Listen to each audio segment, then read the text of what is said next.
بخير بن بو خانقا وحجري شيخ محمد عثمان سراج الدين لدربندي خان.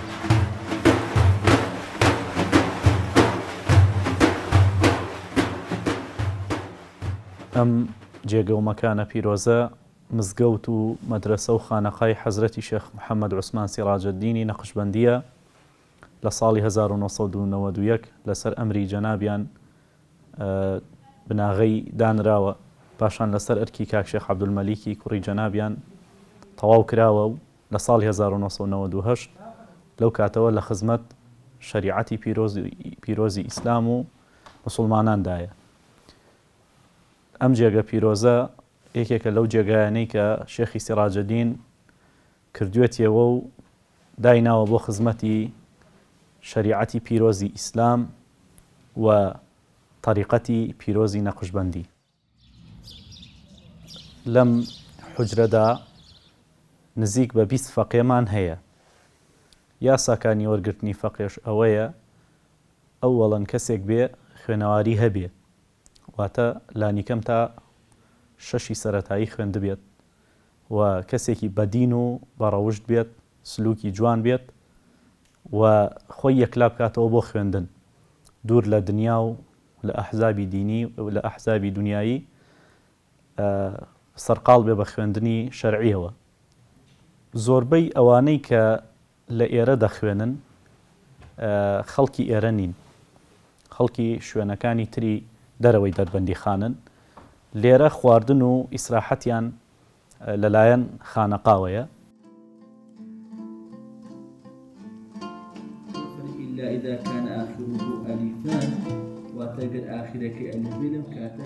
کە فەقێ دێتە ئەم شوێنە پیرۆزانە پێش هەموو شتێک ئەوێ لە خزمەت قورئانی پیرۆزا بێت، لە خزمەت مامۆستایەکە قورئانی پیرۆز ختم ئەکا، فێری خوێندنەوەی قورئانی پیرۆزە بێ، ئەوەی کە لە علومی شەرعیە پێی دەگوترێ علمی تەجوید، زانستی جوان خوێندنەوەی قورئانی پیرۆز فێر دەکرێ.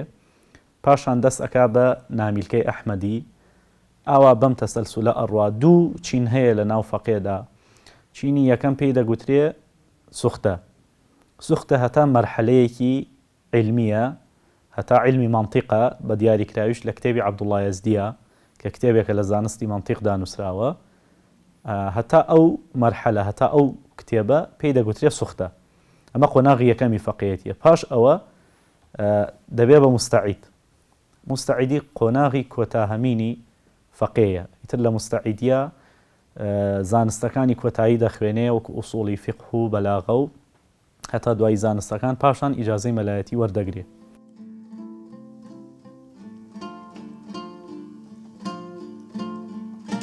خوێندن لێرەنە کەوتۆتە سەر دوو ئاسی سەرەتایی کە پێوتێ سوختە، ئاسی دواتر کە پێوتێ مستەعید. لێرەنە علومە شەرعیەکانە خوێنین و علومی ئالەشە خوێنین. سەرەتا کە فەقێ وەرەگرین، سەرەتا قورئانە خوێنێ، دوایەکە لوغەتنامە خوێنێ بۆ فێربوونی زمانی عەرەبی، دوایەکە علمی نەحو و سەرفە خوێنێ هەتا ئەگاتە بەلاغە و مانتیق و فەلسەفە و عەقاید و لە کۆتاییشە وەسوڵ فیقە خوێنێ لەگەڵ فیقا لە لای جەنابی مامۆستا. ڕۆژانە فەقێکان یەک دەرزە خوێن لە لای مامۆستاکانیان. کاتێک گەرمە دەرزەکەیان خوێند 24 ساعت دەرفەتیان هەیە کە دەرز و دەوری خۆیان بکەن. عادەتەن فەقێکان 15 بۆ 20 جار دەوری ئەو دەرزیانەکەنەوە بۆ ڕۆژی دواتر ئامادەیەکەن. ڕۆژی دواتر مامۆستاکە لیانە پرسێتەوە ئەگەر لە بەریان بوو لە شەرحەکەی تێگەیشت بۆ چنە دەرزی تازە، ئەگەر نێشیان زانیەوە مامۆستا بۆیان دووبارەیە کات و هەرەو دەرزە دووبارەیەکەن و ئەخوێننەوە.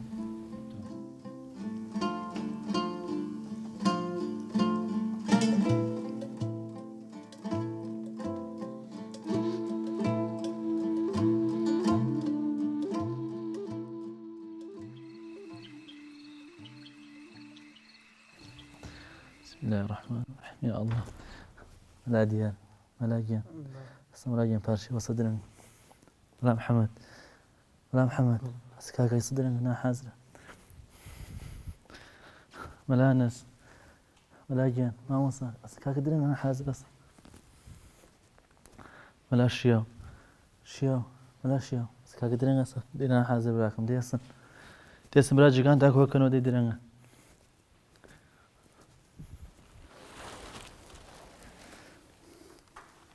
مامۆستا نەس ئەوەکە بێنە. مامۆستاگیانە خواردن و چای بێنن. ئێمە لە حوجرەدا کەس خزمەتمان ناکە خۆمان خزمەتی خۆمانەکەین و خواردن و چای و نانەکان حازر دەکەین. مامۆستاگیان خواردن حازر بۆ بێنە سەر سفرەکە.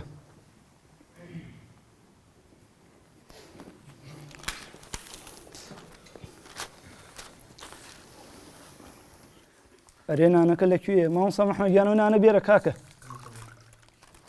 مامۆستاگیان و چایانە تێ بکە. دەی مامۆستاگیان ئیشەڵا بەیانی بە ڕۆژ و بە بیرتان نەچێ بسمیلا بکەن.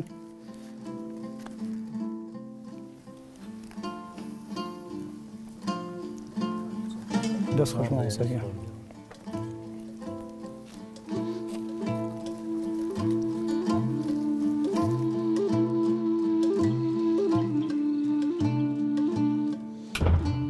ڕەحمەتی خواتان لێبێ کاتی ئیمساکە و کاتی خواردن و خواردنەوە نەماون.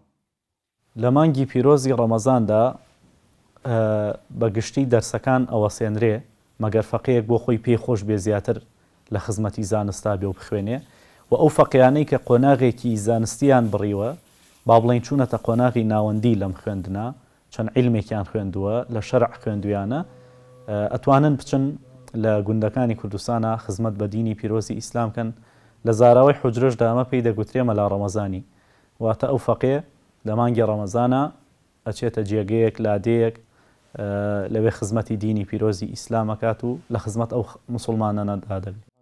والحمد لله ولا إله إلا الله والله أكبر ولا حول ولا قوة إلا بالله اللهم إنك عفو كريم تحب العفو فاعف عنا اللهم صل على سيدنا محمد